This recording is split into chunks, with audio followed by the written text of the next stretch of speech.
En 1910, la crue de la Seine, souvent qualifiée de crue centennale, est le plus important débordement connu de la Seine, après celui de 1658.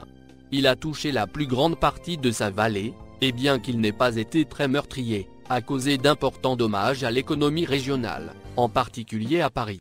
La Seine a atteint son niveau maximal, 8,62 mètres sur l'échelle hydrométrique du pont d'Austerlitz, à Paris le 28 janvier.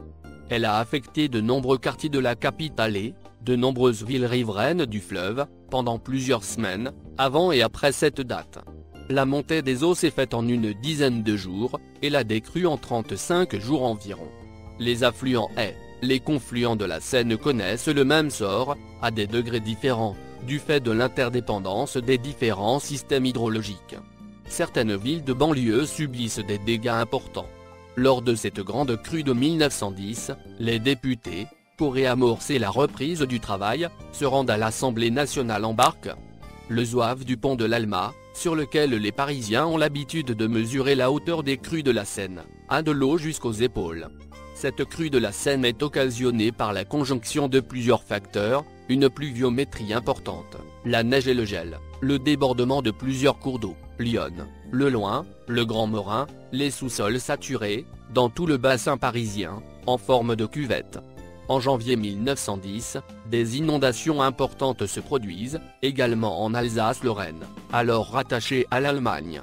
Le 20 janvier, la navigation sur la Seine, au niveau de Paris, est arrêtée car il n'y a plus assez de place pour passer sous les ponts. Le 21 janvier, l'usine produisant l'air comprimé, située dans le 13e arrondissement, est arrêtée, ce qui a pour conséquence d'arrêter les horloges publiques et les ascenseurs. Le 23 janvier, le niveau de la Seine atteint le haut des quais, qui était conçu pour résister à une crue équivalente à celle de 1876, une partie de Paris est inondée. Le 28 janvier 1910, 22 000 caves, et des centaines de rues sont envahies par une eau glacée et, de plus en plus polluée, car les égouts refluent.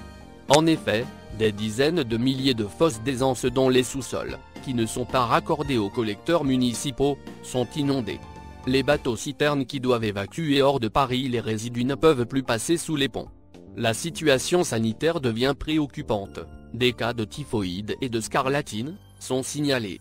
Il faut attendre la mi-mars pour que la crue soit entièrement résorbée. Les libraires et les éditeurs notamment paieront un lourd tribut à la crue, tout leur stock définitivement perdu. Comportant un seul pic, alors que celles de 1924 et 1955 sont à pic multiples, l'inondation a causé des dégâts d'un montant de 400 millions de francs or, soit l'équivalent de plus d'1,6 milliard d'euros. En ce qui concerne les dommages directs auxquels il faut ajouter 50 millions de francs or, distribués à titre de secours. À Paris, 20 000 immeubles sont inondés. La moitié du réseau du métropolitain, existant à l'époque, est inondée. Ainsi, la ligne 4 qui venait d'être inaugurée quelques semaines plus tôt, est fermée. Les surfaces inondées correspondent aux zones alluviales du méandre de la Seine, étendues en rive gauche notamment dans le 15e arrondissement et également au cours préhistorique de la Seine qui passait au nord des grands boulevards, de la rive droite, et jusqu'au pont de l'Alma, au débouché du Grand Égout, recouvert vers 1760.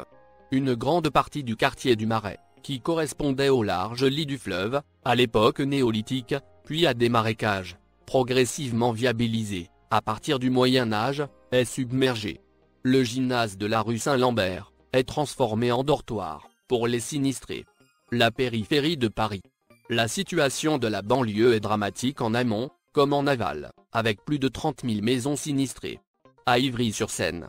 Après avoir été inondée, l'usine de vinaigre Pagès-Camus explose.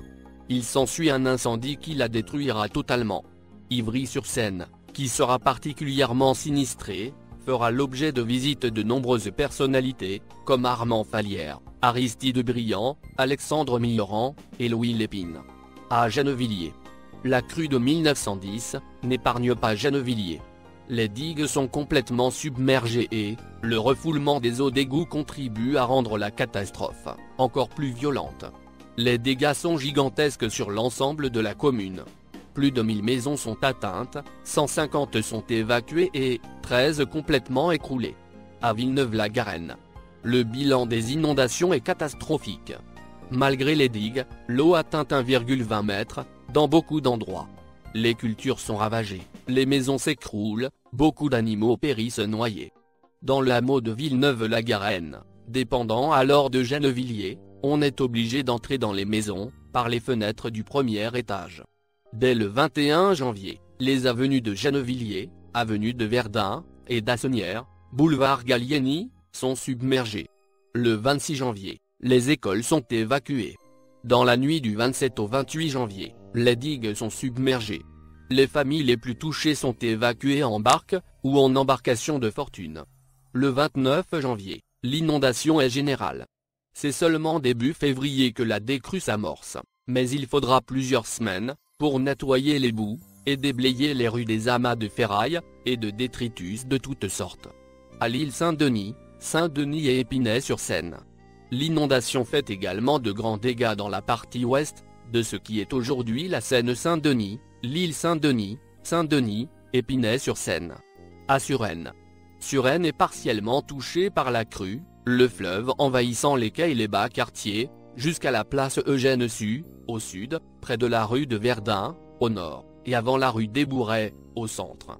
Historiquement bâtie sur un plateau de sable, inaccessible aux inondations, la majorité de la ville y échappe donc. Toutefois, les rues envahies par les eaux, amènent les habitants à circuler en bateau, ou sur des passerelles provisoires, le long des maisons. Le pont de Suresnes reste cependant accessible à ces deux extrémités. Après la fin de la crue, il faut remettre en état les bâtiments dévastés et aider les chômeurs, grâce à 143 193 francs recueillis, de l'État, de la préfecture, d'entreprises, ou encore de la ville anglaise de Keighley. Par la suite, un nouveau plan d'aménagement de la Seine permet la construction du nouveau barrage écluse en aval de la Seine.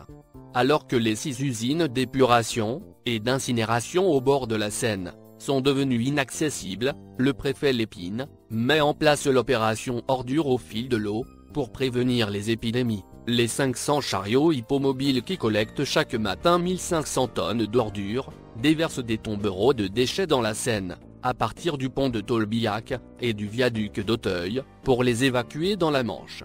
Lors de la décrue, les ordures se sont déposées sur les quais, et les arbres de la forêt riveraine, des communes situées en aval, entraînant moult protestations de leur part. Mes sources, wikipedia.com.